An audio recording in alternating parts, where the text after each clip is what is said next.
ప్రపంచవ్యాప్తంగా ప్రతి ఏడాది కొత్త సంవత్సర ఆరంభం సంబరాలతో నిండిపోతుంది.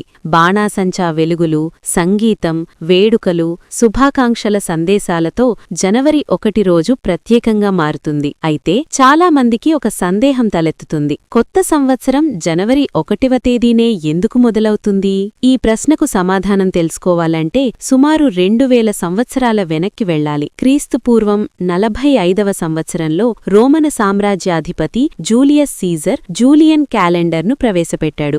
భూమి, సూర్యుని చుట్టూ తిరిగే కాలాన్ని ఆధారంగా చేసుకుని ఈ క్యాలెండర్ రూపొందించారు. భూమి ఒక ప్రదక్షిణ చేయడానికి 365 రోజులకు కొద్దిగా ఎక్కువ సమయం పడటంతో కాలానుగుణంగా లీప్ ఇయర్ వ్యవస్థను కూడా ప్రవేశపెట్టారు. అయితే సంవత్సర ఆరంభ తేదీగా జనవరి 1ని ఎంచుకోవడానికి రోమన్ల విశ్వాసాలే ప్రధాన కారణం. రోమన్లకు జనస్ అనే దేవుడు ఎంతో ముఖ్యుడు. ఆయనను ప్రారంభాల దేవుడుగా భావించేవారు. ముందు వెనక రెండు వైపులా చూసే శక్తి ఉన్న దేవుడిగా జనస్ను ఊహించేవారు. పాతదాన్ని విడిచిపెట్టి కొత్తదాన్ని మొదలుపెట్టేందుకు జనవరి సరైన కాలమని వారు నమ్మారు. శీతాకాలం ముగిసి పగటి సమయం పెరగడం కూడా కొత్త ఆరంభానికి అనుకూలంగా భావించారు. రోమన సామ్రాజ్యం విస్తరించిన కొద్దీ వారి క్యాలెండర్ కూడా యూరప్ అంతటా వ్యాపించింది. అయితే తరువాత క్రైస్తవ మత ప్రభావంతో కొన్ని కాలాల పాటు కొత్త సంవత్సర ఆరంభం తేదీపై భిన్నాభిప్రాయాలు వచ్చాయి. కొంతమంది దేశాలు మార్చి 25ను